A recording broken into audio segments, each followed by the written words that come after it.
Vamos voltar aí para mais uma questão, aí na telinha, vestibulando. O bromato de potássio, produto de aplicação controvertida na fabricação de pães, apresenta elementos na ordem indicada na fórmula das famílias. Então, eu tenho que pegar a fórmula. Então, a gente já sabe aqui, ó, bromato, né? Quando eu tenho brometo, bromato, tá certo? Eu já sei aí que eu estou falando com relação a um sal, né? E quando eu tenho aí essa parte do ato, tá? Eu me lembro que eu tenho que ter oxigênio. Então, eu tenho que lembrar aqui que eu tenho quais são os elementos: potássio, oxigênio e o bromo, né? Br. Então, esses são os três elementos. Não esqueça, quando eu tenho aí essa parte de bromato, né? Que aparece aí essa parte do ato, do ito, né? Do eto, né? Então, a gente tem que lembrar que eu tenho um sal, ico, oso, né? Quando eu tenho oso, quando eu tenho ico, então um ácido, ele pode ser sulfuroso, sulfúrico, né? Tá certo? Então, para cá, para cá, para cá, na hora que eu tenho um ácido que tem oxigênio, que a gente chama aí um ácido que possui oxigênio, eu tenho os ácidos sem oxigênio, que é os hidrácidos, tá certo? E tenho os com oxigênio, oxiácidos. Então, esses oxiácidos, eles têm a terminação ico ou oso, ácido sulfuroso, ácido sulfúrico, né? Mas quando eu troco aquele H+, e vem uma reação de um ácido mais uma base e forma um sal, né? Tá certo? Onde o H+, e o ânion, o H-, a hidroxila, eles se juntam para formar água, né?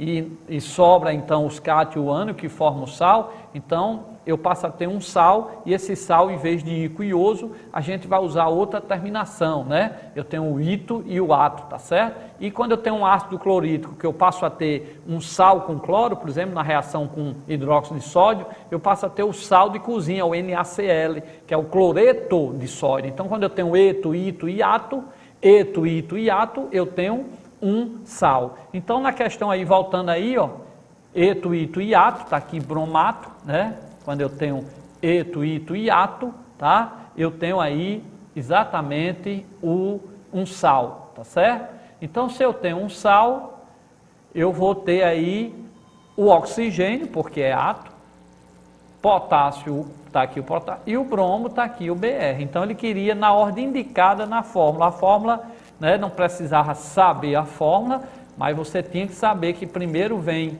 o metal, potássio, depois vem o outro elemento que forma o sal, e por último aqui nós temos o oxigênio, certo? Então, KBRO, esses são os três elementos. Eu teria aí, ó, K é um alcalino, família 1A, o bromo é da família 7A, é um halogênio, e o oxigênio é 6A, é calcogênio. Então, era só olhar aí a tabela, tá certo?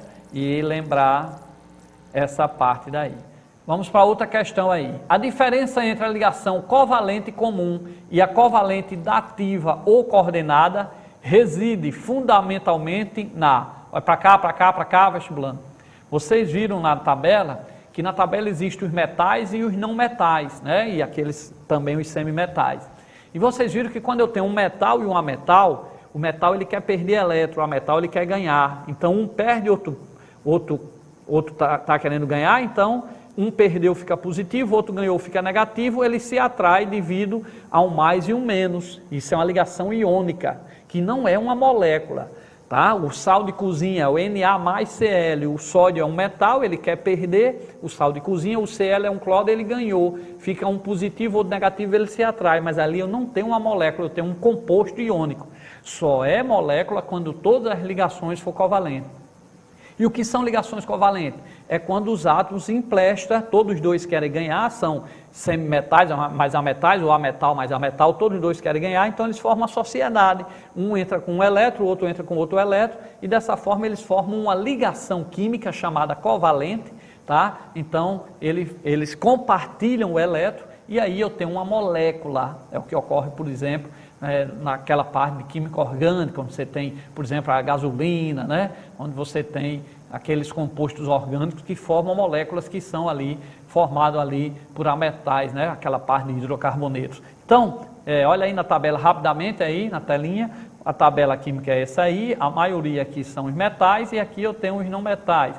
A gente sabe que alguns aqui são semimetais e aqui eu tenho os gases nobres. Então, a covalente ocorre quando eu tenho aqui a metal com a metal, tá certo? Ou a metal com semimetal. Existe um compartilhamento. Agora, olha só, vestibulando. Eu peguei aqui, por exemplo, eu tenho aqui o oxigênio com 6 elétrons, o enxofre com 6 elétrons e o outro oxigênio com 6 elétrons. Nós sabemos que eles ficam estáveis com 8, vocês viram isso em sala de aula. Então, se o enxofre tem 6, com mais um aqui, ó, 7, com mais um, 8, ficou estável. Se o oxigênio tinha 6 também, que ele é da família 6A, então ele tem 6 na última camada, ele tinha 6 com um do enxofre 7, com um do enxofre 8. Então a molécula SO ela fica estável. Aí você diz, Luiz Carlos, mas aí está SO2. Como é que eu consigo ter SO2 se já ficou estável só a molécula SO? Porque esses dois elétrons aqui, ó, do enxofre, eles se aproximam do oxigênio aqui, ó, que só tem 6, aí esses dois ficam fazendo parte tanto do oxigênio como do enxofre. Então essa é a diferença da covalente e da ativa, porque o par de elétron é formado, ó, por dois elétrons de um mesmo átomo. Veja que o oxigênio tem seus 6 aqui, ó, e continua com seus 6, ele só fez se aproximar desses dois, aí 6 aqui, com esses dois aqui fica com 8, mas ele não participou. Diferente desse outro oxigênio, que os dois dele, ó, fez ligação, ó. Esse outro oxigênio está aqui, os 4 dele, 5, 6, os outros 2 aqui dele, ó, participou da ligação. Então, só apagando aí, para você rever, tá? Que vocês viram isso em sala de aula. Aqui eu tenho um elétron do oxigênio, um elétron do enxofre, aqui um elétron do enxofre, um elétron do oxigênio, então eu tenho aqui uma ligação covalente normal. Estava aqui o enxofre, estava aqui o oxigênio e o enxofre, os elétrons foi um de cada um, então eles compartilharam o covalente normal. E aqui, esse oxigênio tinha 6, só fez se aproximar desses dois do enxofre. Os dois partiu do próprio enxofre, então a covalente da ativa, ele tinha 6 com 2, 8. Então, a diferença na covalente da ativa é que os dois elétrons, ó, vêm de um único elemento, o enxofre. Esses dois elétrons que formou com esses 6 do enxofre, formou os 8, partiu de um elemento só, é uma covalente dativa. Então, voltando para a questão lá, ó, a diferença entre a ligação covalente comum e covalente dativa ou coordenada reside fundamentalmente aí vem letra B, ó, na origem dos elétrons que formam a ligação, tá certo? Essa é a diferença na ligação covalente comum com a dativa, na origem dos elétrons, como eu disse aqui, ó, voltando, só repetindo aqui, deixa eu apagar. Na covalente normal, ó, foi um elétron do oxigênio e foi um elétron do enxofre, ok? Na dativa não, ó. Os dois elétrons estão aqui, ó, saiu do próprio enxofre. Todos os dois elétrons aqui do par eletrônico saiu do próprio enxofre, ok? Então a diferença é que na ligação covalente dativa, os dois elétrons são provenientes de um mesmo elemento, enquanto na covalente normal vem um elétron de um elemento e um elétron do outro. Beleza, vestibulando? Para cá, para cá, para cá. Então vamos comigo. Eu também queria aproveitar aí, ó, colocar mais uma vez aí o nosso blog aí, são mais de 800 aulas gratuitas. Eu queria agradecer aí mais de 1.500.000 acessos às nossas aulas, né? Então isso é importante, é sinal que os alunos confiam, a gente está conseguindo transmitir alguma coisa, né? Mais de 1.540.000 acessos aí. Então os alunos, a gente agradece pela confiança, né? E estimula a gente continuar a estar aqui com vocês todos os domingos, ao vivo, a partir das 21 horas. Quem não tem TV a cabo, vai aparecer o site aí, também acompanha pela internet, ou se você, como aí foi um feriado grande, alguns ainda não voltaram, né? Ou estão no shopping, algum local, acompanha a aula pela internet ao vivo, está aí o site tvuniãodonatal.tv.br, ou pela TV a cabo, ou pelo site, beleza? Vamos para mais uma questão, acompanha aí, ó. Identifique entre os compostos mencionados abaixo o composto iônico. Olha, para ser composto iônico, tem que ter uma ligação iônica, ou seja, tem que ter um metal mais uma metal, um quer perder e o outro quer ganhar. Tá certo? Lembre-se disso, o sal de cozinha, NaCl. O NaCl, o nosso sal de cozinha, ó. O Na é da família 1A, quer perder 1, tá? O Cl é da família 7A, tem 7, quer ganhar 1 para ficar com 8. Então, se um quer perder, o outro quer ganhar, é uma ligação iônica. Não é uma molécula, NaCl não é uma molécula, só é molécula quando tem somente ligações covalentes, ok? Então, apagando aí rapidamente, ele perguntou aí qual composto é iônico. Ó, aqui, ó, eu tenho uma exceção. O boro, cuidado, o boro é da família 3A, mas ele é um semimetal, uma exceção. Ele quer ganhar. O cloro é da família 7A. Então, aqui é semimetal, 7A quer ganhar é a metal, semimetal mais metal, covalente. Aqui o iodo, ó, iodo é da família 7A, 7A quer ganhar é a metal. Cloro é 7A, a metal mais a metal, covalente. Aqui, letra D, HCl.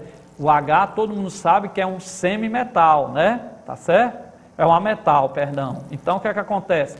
Ele é da família 1A, mas ele não quer perder. Ele fica estável com 2, é uma exceção, o hidrogênio, lembre-se disso. Então, ele é um metal. O cloro é a metal, então a metal mais a metal, todos os dois querem ganhar na letra D, então é covalente.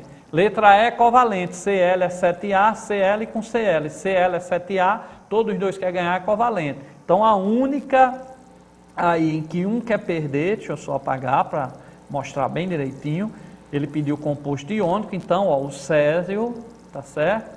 É da família 1A, então ele é um metal, quer perder 1, tá? O césio. E o cloro é da família 7A.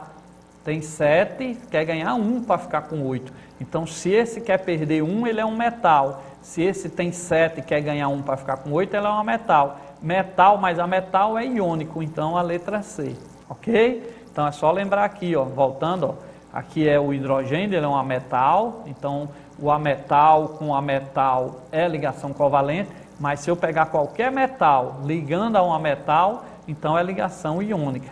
E o césio, ele está aqui, ó, bem nesse cantinho, e o cloro aqui, ó.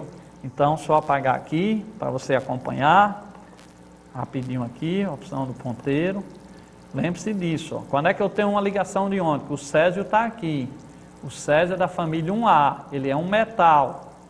E o cloro está aqui, ó. O cloro é um não metal, um ametal. Metal mais ametal ou não metal, a ligação é iônica. Então, ele perguntou qual era o composto iônico. O composto iônico vai ser exatamente a letra C, porque para ser composto iônico, deixa eu apagar, para ser composto iônico eu tenho que ter um metal, está aqui, família 1A, com um ametal, um que quer ganhar 7A, quer ganhar 1 para ficar com 8. Então, quer perder, quer ganhar metal mais a metal, esse aí é o composto iônico. Ok, pessoal? Ó, para cá, para cá, para cá. Olha aí na tabelinha, mais uma vez, ó. Olha agora aí na tabela, por favor. Aqui, lembre-se que todos esses amarelos aqui são os metais, ó. Então, quando eu tenho esses elementos aqui, né, ligado com esses outros elementos aqui, ó, desse lado de cá, então eu vou ter sempre uma ligação iônica. Covalente não, é quando são dois elementos desse mesmo lado aqui. Aí covalente, mas para ser iônica tem que ser um metal mais um não metal ou ametal. Ok? Então, vamos embora para uma outra questãozinha na nossa telinha. Aí, a substância química que está poluindo as águas de rios brasileiros em função do garimpo de ouro no seu estado elementar é... Então, todos sabem que é muito usado aí a parte do mercúrio, né? Nessa parte do garimpo. Então, o mercúrio, ó, eu tinha que lembrar que o mercúrio, ele é um metal, tá certo? Muita gente confunde, olha para cá, para cá, para cá, diz, professor Luiz Carlos, como é que o mercúrio é um metal se lá no termômetro ele é um líquido vermelho, que quando aumenta a temperatura ele aumenta de tamanho? Então, é porque o mercúrio, ele tem o seu ponto, né? A gente sabe que ele aparece líquido na temperatura ambiente. Então, ele tem um ponto de fusão aí baixo, diferente do ferro. O ferro, para ficar líquido, o ferro é um metal igual ao mercúrio. O ferro é um metal igual ao mercúrio, só que o ferro, para ele ficar líquido, é não sei quantos graus, 1.600 graus Celsius, para ele derreter. Mas o mercúrio não, a 20 e poucos graus, ele já está líquido, tá certo? Então, o mercúrio é o único metal que é líquido. Olha aí na tabela periódica, ó, ele está aqui, ó, amarelo, eu disse que os amarelos eram os metais, lembra? Então, aqui são os metais, esses aqui são, esses que eu estou colocando aqui, apontando aqui, ó, de outras cores, nós vimos que são os ametais, ok? Ou semimetais, mas esses amarelos aqui são todos metais, está aqui o zinco, ó, está aqui o cobre, tá certo? Está aqui o ferro e está aqui o mercúrio é Hg, tá? Ele é um metal mesmo estando líquido, então, nessa questão aí, a substância química que está poluindo as águas de rio brasileiro em função do garimpo de ouro no seu estado elementar é um metal do grupo 2B da classificação periódica. Então é esse metal, é o mercúrio. E lembre-se, ó, deixa eu só apagar aqui agora. Lembre-se que aqui eu tenho, começa com a família 3B, 4B, 5B, 6B, 7B, 8B, 1B e 2B. Então o mercúrio, ó, ele está na família 2B, tá certo?